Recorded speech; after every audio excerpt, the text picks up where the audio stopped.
Welcome to টিউটনার education. টিউটনার এডুকেশনে আমরা প্রাইমারি টেটের জন্য যে ধারাবাহিক ক্লাস করাচ্ছি, সেই ধারাবাহিক ক্লাসের আজকে গণিতের চতুর্থ ক্লাস। এই চতুর্থ ক্লাসে আমরা আজকে আলোচনা করব ভগ্নাংশ নিয়ে। এর আগের আমরা ক্লাসে ইউনিট ডিজিট নিয়ে আলোচনা করেছি। যারা এখনও সেই ভিডিওটি আপনারা দেখেননি, ডেসক্রিপশন বক্সে লিঙ্ক দেওয়া থাকবে, সেই লিঙ্ক থেকে আপনারা সেই ভিডিওটি দেখে নেবেন। তাহলে আজকের চতুর্থ ক্লাসের বিষয়বস্তু হচ্ছে ভগ্নাংশ। আপনারা যারা আমাদের টেলিগ্রাম লিঙ্কে এখনও যুক্ত হননি, যারা নতুন, তারা আমাদের এই টেলিগ্রাম লিঙ্কে যুক্ত হয়ে যাবেন এবং আমাদের আরেকটি গ্রুপ আছে হোয়াটসঅ্যাপ গ্রুপে আপনারা যুক্ত হয়ে যাবেন। এই দুটো গ্রুপের যে কোনো একটিতে যুক্ত হলে আমরা এখানে আমাদের ক্লাসের যে পিডিএফগুলো আছে সেই পিডিএফগুলো শেয়ার করে থাকি। তাহলে আপনারা সেখান থেকে প্রতিটি ক্লাসের যে পিডিএফ, সেই পিডিএফগুলো আপনারা সম্পূর্ণ বিনামূল্যে পেয়ে যাবেন। তাহলে আমরা শুরু করি আমাদের চতুর্থ ক্লাস, ভগ্নাংশ। তাহলে আমরা দেখি যে ভগ্নাংশ কাকে বলে। ভগ্নাংশ হলো একটি ভাঙা অংশ। একটি গোটা অংশের কিছুটা অংশ নিতে হবে, যেটাকে আমরা বলি ভগ্নাংশ, অর্থাৎ ভাঙা অংশ। এই ভাঙা অংশ কার? ভাঙা অংশ, যেহেতু আমরা গণিতের সংখ্যা নিয়ে আলোচনা করছি, তাই এখানে ভাঙা অংশ হবে একটি সংখ্যার, বা কোনো একটি অংশকে ভাঙবে, সেই ভাঙা অংশটাকে প্রকাশ করার জন্য আমরা সংখ্যা ব্যবহার করব। তাহলে এই যে ভাঙা অংশগুলো কেমন ভাবে হতে পারে, আমরা ছবির সাহায্যে একটু দেখে নিই। এখানে আমরা প্রথম ছবিতে দেখতে পাচ্ছি যে একটি সম্পূর্ণ বৃত্ত ছিল। সেই সম্পূর্ণ বৃত্তটিকে আমরা দুটো সমান অংশে ভাগ করেছি, একটি উপরের অংশ, একটি নিচের অংশ। একটি বর্গক্ষেত্রকে আমরা সমান দুটো অংশে ভাগ করেছি। আরেকটি এখানে একটি আয়তক্ষেত্র আছে, সেই আয়তক্ষেত্রকে আমরা কি করেছি? সমান দুটি অংশে ভাগ করেছি। অর্থাৎ এই যে বৃত্তকে সমান দুটি অংশে ভাগ করেছি, একটি বর্গক্ষেত্রকে সমান দুটি অংশে ভাগ করেছি, একটি আয়তক্ষেত্রকে সমান দুটি অংশে ভাগ করেছি। এই জন্য আমরা এটিকে প্রকাশ করলাম কি, যে একটি অংশকে, একটি গোটা বস্তুকে, বা একটি গোটা কোনো বস্তুকে আমরা দুই ভাগে ভাগ করেছি, তার এক ভাগ নিয়েছি, যেটা সে দাগ দিয়েছি, এটাকে দুই ভাগে ভাগ করেছি, তার এক ভাগ দাগ দিয়েছি, এটাকেও দুই ভাগে ভাগ করেছি, তার এক ভাগ দাগ দিয়েছি। অর্থাৎ দুই ভাগের এক ভাগ এইভাবে আমরা কি করেছি? একটা ভগ্নাংশকে প্রকাশ করেছি। এখানেও আমরা দেখতে পাচ্ছি যে একটি বৃত্তকে সমান চারটি ভাগে ভাগ করেছি, প্রতিটি ভাগকে আমরা এভাবে দেখিয়েছি, যে একটা বৃত্ত আছে চার ভাগে ভাগ করে। তারপরে আমরা দেখেছি এখানে একটি আয়তক্ষেত্র আছে, একটি আয়তক্ষেত্রকে সমান 10 ভাগে ভাগ করেছি। সমান 10 ভাগে ভাগ করে আমরা 5 ভাগ কি করেছি? শেডেড করেছি, অর্থাৎ আলাদা করেছি। তাহলে ভগ্নাংশ বলতে একটি গোটা অংশকে সমান কয়েকটি ভাগে ভাগ করে যতটুকু আমরা চিহ্নিত করতে চাইছি, সেই অংশটুকুকে আমরা কি করব? চিহ্নিত করব, বা সেইভাবে আমরা সেটিকে প্রকাশ করব। এই যে ভগ্নাংশ, এই ভগ্নাংশকে তিন ভাগে ভাগ করা যেতে পারে।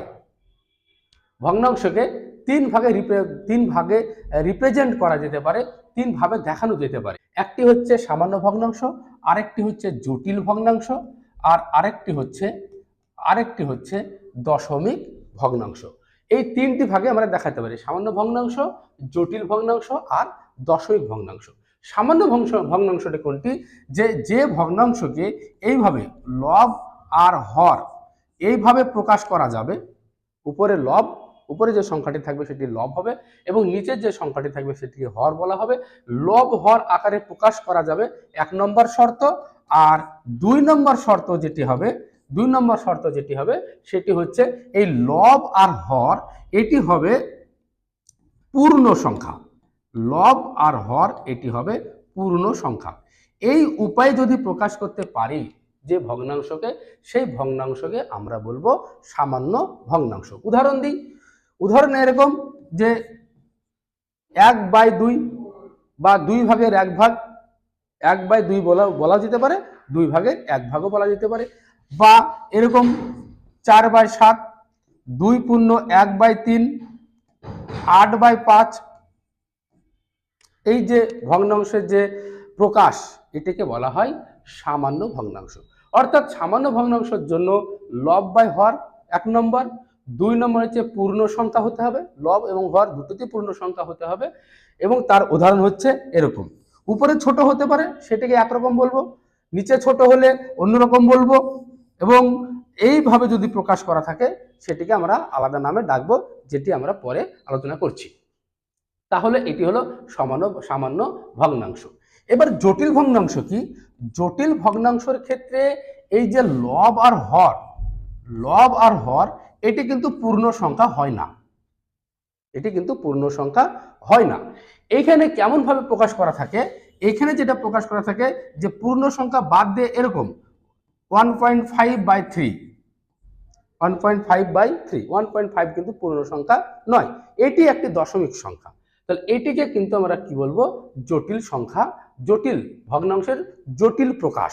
বা আরেকটি আকার হতে পারে √2/3, আরো হতে পারে 1/1/2। এক পূর্ণ সংখ্যা ঠিক আছে, কিন্তু নিচে যে 1/2 আছে এটি কিন্তু আর পূর্ণ সংখ্যা নয়। তখন এই যে প্রকাশ, এই প্রকাশকে বলবো আমরা জটিল ভগ্নাংশ। অর্থাৎ জটিল ভগ্নাংশের জন্য লব এবং হর এটির যে কোনো একটি বা উভয়কেই কি হতে হবে? পূর্ণ সংখ্যা হওয়া চলবে না, অর্থাৎ পূর্ণ সংখ্যা বাদে অন্য সংখ্যা হবে। এটি হচ্ছে জটিল ভগ্নাংশ। আরেকটি যে প্রকাশ, সে প্রকাশ হচ্ছে দশমিক ভগ্নাংশ। অর্থাৎ ভগ্নাংশকে যখন আমরা দশমিকের সাহায্যে প্রকাশ করব, তখন সেই ভগ্নাংশকে বলা হবে জটিল ভগ্নাংশ। যেমন 3.5, 6.5, 9.8, 2.007, এই যে দশমিক আকারে প্রকাশ করছি এই ভগ্নাংশকে, তখন সেই ভগ্নাংশকে বলবো আমরা দশমিক ভগ্নাংশ। অর্থাৎ ভগ্নাংশকে তিনটি উপায়ে আমরা প্রকাশ করেছি, একটা হচ্ছে সামান্য ভগ্নাংশ, জটিল ভগ্নাংশ আর দশমিক ভগ্নাংশ। এরপরে আমরা সামান্য ভগ্নাংশ নিয়ে আলোচনা করব। সামান্য ভগ্নাংশকে আবার 3 ভাগে ভাগ করা যায়। 1 নম্বর হচ্ছে প্রকৃত ভগ্নাংশ, 2 নম্বর হচ্ছে অপ্রকৃত ভগ্নাংশ, আর 3 নম্বর হচ্ছে মিশ্র ভগ্নাংশ। সামান্য ভগ্নাংশকে যে 3টি উপায়ে ভাগ করতে পারি, একটি হচ্ছে প্রকৃত ভগ্নাংশ, আর 2 নম্বর হচ্ছে অপ্রকৃত ভগ্নাংশ, আর 3 নম্বর হচ্ছে মিশ্র ভগ্নাংশ। প্রকৃত ভগ্নাংশ কি? প্রকৃত ভগ্নাংশ হচ্ছে যে লব এবং হর, এই লব ছোট হবে, লব হরের থেকে কি হবে? ছোট হবে। লব যদি হরের থেকে ছোট হয়, তখন সেই ভগ্নাংশকে বলবো আমরা প্রকৃত ভগ্নাংশ। যেমন 4/7, 3/5, 8/9, 10/11, এগুলো প্রত্যেকেই হচ্ছে প্রকৃত ভগ্নাংশ। অর্থাৎ প্রকৃত ভগ্নাংশের জন্য লব কি হতে হবে? হরের থেকে ছোট হতে হবে। অপ্রকৃত ভগ্নাংশের ক্ষেত্রে কি হতে হবে? অপ্রকৃত ভগ্নাংশের ক্ষেত্রে লবকে হরের থেকে বড় হতে হবে, লবকে হরের থেকে বড় হতে হবে। এটা হচ্ছে অপ্রকৃত ভগ্নাংশ। অর্থাৎ অপ্রকৃত ভগ্নাংশ কি হতে পারবে? 8/7, 3/2, 10/9, 11/10, এরকম। এটি হচ্ছে অপ্রকৃত ভগ্নাংশ। আর মিশ্র ভগ্নাংশ কি হতে হবে?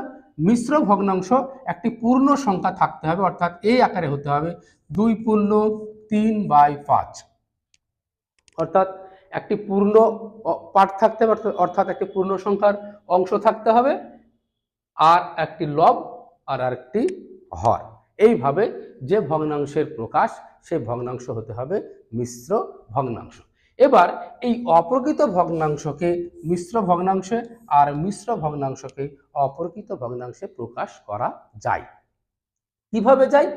যদি আমরা অপ্রকৃত ভগ্নাংশকে মিশ্র ভগ্নাংশে নিয়ে যেতে চাই, তখন আমরা কি করব, এই যে 8/7 আছে, আমরা কি করব, এই লবকে হর দিয়ে ভাগ করব, লবকে হর দিয়ে ভাগ করব। ভাগ করে আমরা কি করব, 7 কে 7 বিয়োগ করে 1 হলো, এই 1 উপরে দেব লব আকারে, আর 7কে আমরা কি করে দেব, হর আকারে লিখে দেব। তাহলে 8/7 সমান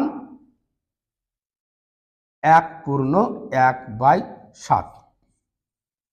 এটি হচ্ছে অপ্রকৃত ভগ্নাংশকে মিশ্র ভগ্নাংশে প্রকাশ। অর্থাৎ এই অপ্রকৃত ভগ্নাংশে মিশ্র ভগ্নাংশে প্রকাশ করার জন্য আমরা লবকে হর দিয়ে ভাগ করব, লবকে হর দিয়ে ভাগ করে যে ভাগশেষ থাকবে সে ভাগশেষকে আমরা লব করে দেব, আর হর যেটা থাকবে সেটা থাকবে, এবং যেটি ভাগফল হবে সেই ভাগফলকে আমরা পূর্ণ সংখ্যার জায়গায় বসিয়ে দেব। এবার যদি আমরা মিশ্র ভগ্নাংশকে অপ্রকৃত ভগ্নাংশে প্রকাশ করি, একটি মিশ্র ভগ্নাংশ যদি নিই 1/8/9 একটি মিশ্র ভগ্নাংশ, এই মিশ্র ভগ্নাংশকে যখন অপ্রকৃত ভগ্নাংশে প্রকাশ করব তখন আমরা কি করব, 9-এর সঙ্গে 1 গুণ করব, অর্থাৎ 9-এর সঙ্গে 1 গুণ, তার সঙ্গে 8 যোগ, 9 হর ছিল, হরের স্থানই থাকবে, 9-কে 9 যোগ 8/9 সমান 17/9। এইভাবে কি করতে হবে, একটি মিশ্র ভগ্নাংশকে অপ্রকৃত ভগ্নাংশে প্রকাশ করতে হবে। অর্থাৎ এখানে কি থাকবে, একটি পূর্ণ অংশের সঙ্গে আমরা গুণ করব, কোন অংশ, গুণ করব হরকে গুণ করব, তার সঙ্গে লবকে আমরা কি করব, যোগ করব, যোগ করে নিচে যে হর ছিল সে হর নিচে সবসময় থেকে যাবে। অর্থাৎ পূর্ণ অংশের সঙ্গে আমরা হরের গুণ করব, হরের গুণ করে উপরে যে লব আছে সেই লব যোগ করব, যোগ করে যেটি উত্তর হবে সেটি হচ্ছে অপ্রকৃত ভগ্নাংশ আকারে প্রকাশ করা যাবে। অর্থাৎ অপ্রকৃত ভগ্নাংশ থেকে মিশ্র ভগ্নাংশে এবং মিশ্র ভগ্নাংশ থেকে অপ্রকৃত ভগ্নাংশে আমরা প্রকাশ করতে পারি।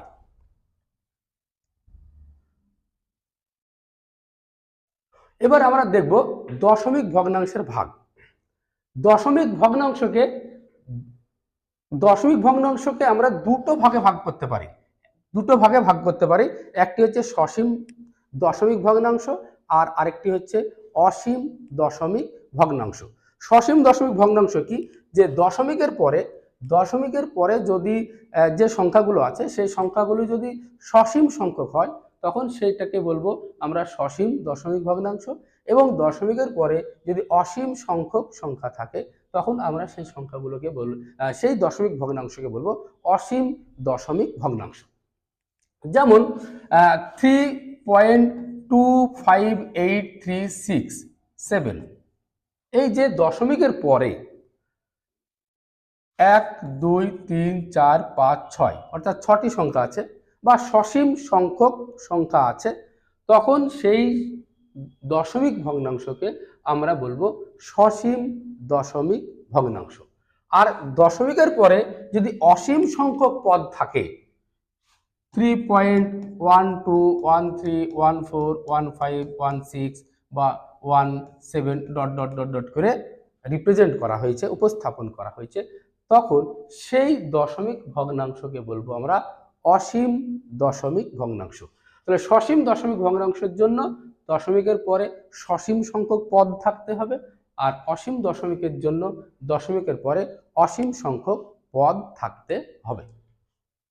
এবার এই যে সসীম দশমিক ভগ্নাংশকে বা অসীম দশমিক ভগ্নাংশকে আমরা প্রকাশ করতে পারি, ওর প্রকাশ করার অন্য পদ্ধতি আছে, আমরা বিস্তারিত সেগুলো নিয়ে অন্য ক্লাসে আমরা আলোচনা করব যে এই দশমিক ভগ্নাংশগুলোকে কিভাবে আবার সামান্য ভগ্নাংশে প্রকাশ করা যায়।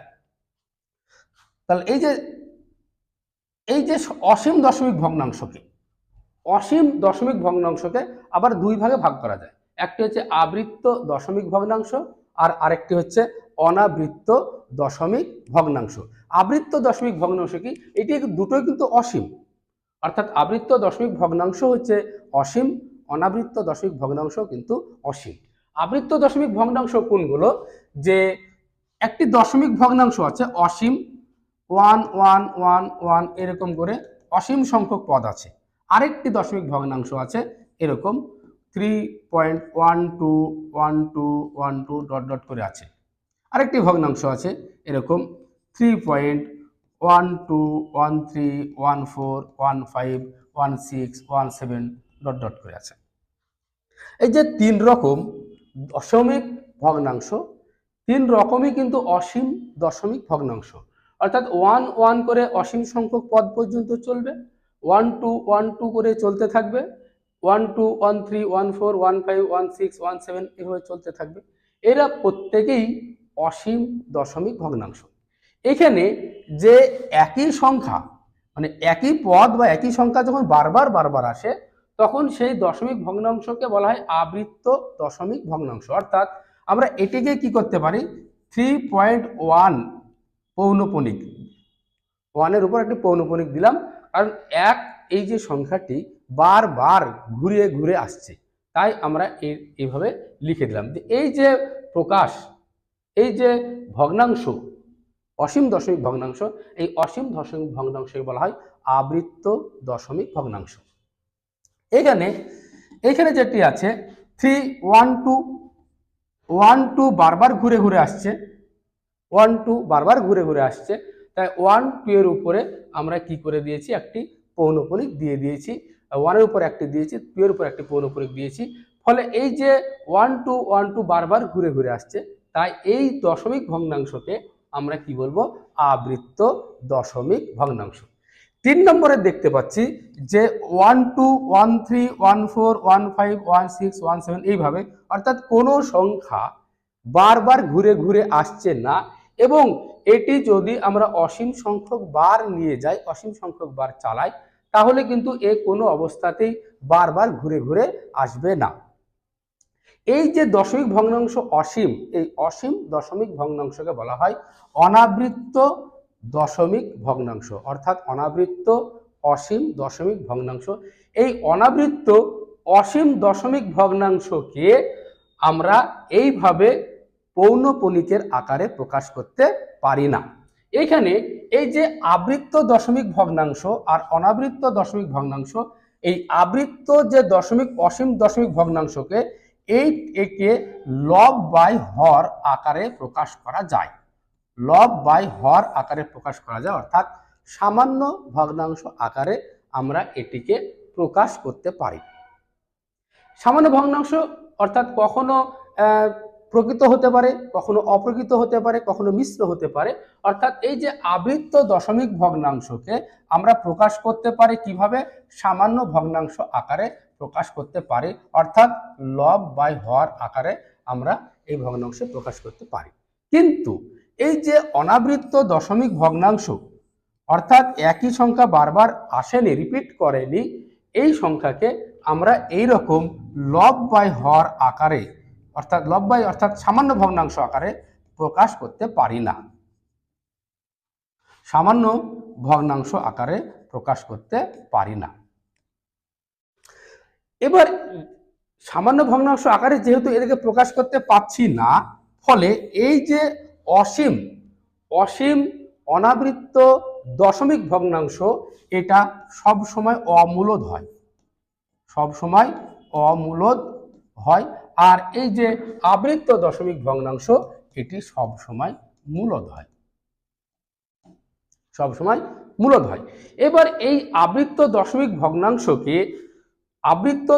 ভগ্নাংশকে সামান্য ভগ্নাংশে প্রকাশ করার পদ্ধতি আছে। কিভাবে এই আবৃত্ত দশমিক ভগ্নাংশকে সামান্য ভগ্নাংশে প্রকাশ করা যায়, অর্থাৎ অনাবৃত্ত দশমিক ভগ্নাংশকে সামান্য ভগ্নাংশ আকারে প্রকাশ করা যাচ্ছে না, কিন্তু আবৃত্ত দশমিক ভগ্নাংশকে সামান্য ভগ্নাংশ আকারে প্রকাশ করা যাচ্ছে, সেটি নিয়ে আমরা এখন আলোচনা করব। এখানে কি একটি সংখ্যা আছে 3.8725, 3.8725, 25 এর উপর পৌনঃপুনিক দেওয়া আছে। এই যে 25 এর উপর পৌনঃপুনিক দেওয়া আছে, এটির অর্থটা কি? এটির অর্থ আছে 3.87252525 এইভাবে 25 চলতে থাকবে, 25 চলতে থাকবে। এটি অবশ্যই একটি আবৃত্ত দশমিক ভগ্নাংশ এবং এটি অসীম সংখ্যক পদ নিয়ে গঠিত। এটিকে কিভাবে প্রকাশ করব? এটিকে প্রকাশ করব যতগুলো এখানে সংখ্যা আছে প্রতিটি সংখ্যাকে আমি লিখে নিলাম। যতগুলো সংখ্যা আছে কিভাবে লিখছি? 3 8 7 2 5 3 8 7 2 5 যতগুলো সংখ্যা আছে পুরো সংখ্যাটিকে আমরা দশমিক এবং আবৃত্ত দশমিক তুলে দিয়ে পিওর সংখ্যাটি আমরা লিখলাম। এখান থেকে যেখানে আবৃত্ত শুরু হয়েছে তার ঠিক আগের পার্টটি বিয়োগ করব। 3 8 7 তার আগের পার্টটি কি করব? আমরা বিয়োগ করে দেব 3 8 7। তারপরে কি দেব? দশমিকের পরে যতগুলো আবৃত্ত সংখ্যা আছে ততগুলো 9 দিলাম এবং দশমিকের পরে যতগুলো অনাবৃত্ত সংখ্যা আছে ততগুলো শূন্য দেব। শূন্য দিয়ে হয়ে গেল, মানে এটাকে প্রকাশ হয়ে গেল। এবার এটাকে আমরা কি করব? ক্যালকুলেশন করব। ক্যালকুলেশন করে যা হবে সেটি হয়ে যাবে। ক্যালকুলেশন করলে কত হচ্ছে? ক্যালকুলেশন যদি আমরা করি তাহলে আমরা পাচ্ছি 8 আর 7 15, 3 6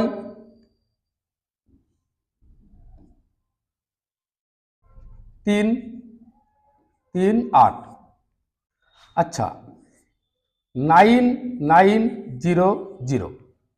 তাহলে এই যে বিয়োগ করে 38725 387 38338 বাই 9900 এই যে সংখ্যাটি এটি হলো একটি সামান্য ভগ্নাংশ।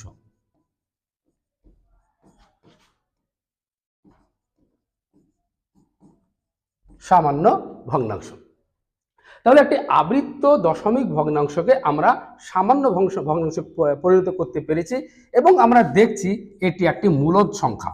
মূলদ সংখ্যা কাকে বলেছিলাম? মূলদ সংখ্যা আছে যে সংখ্যাকে পি বাই কিউ আকারে প্রকাশ করা যায়। কিউ নট ইকুয়াল টু 0 এবং পি কিউ হচ্ছে পূর্ণ সংখ্যা।